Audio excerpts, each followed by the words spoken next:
Given rolling admissions, I mean, I've typically heard it's not great to be applying in March or in April towards the end of a cycle unless you really need to be going this fall.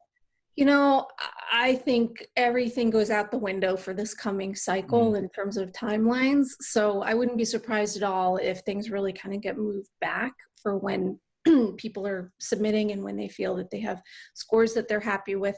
Now, I realize you're an LSAT guy, but there is also a GRE option, right? Yeah, I hate And that there is one.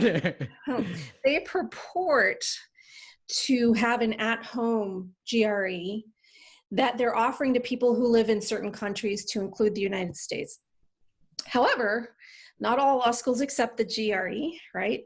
Even among the top schools, most of them do, but there's some holdouts.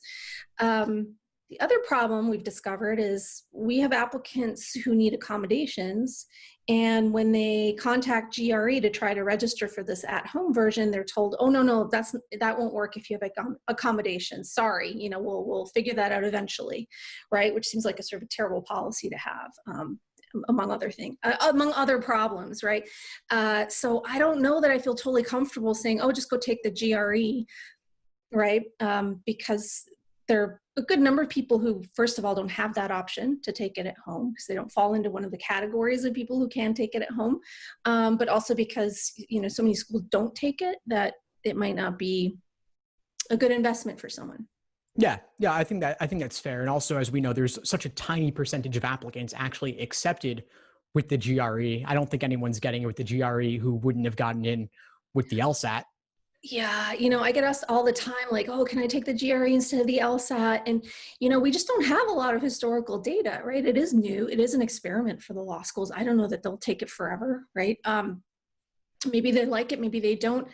I think it's really revealing that schools have started accepting both because, as you know, they're very different tests.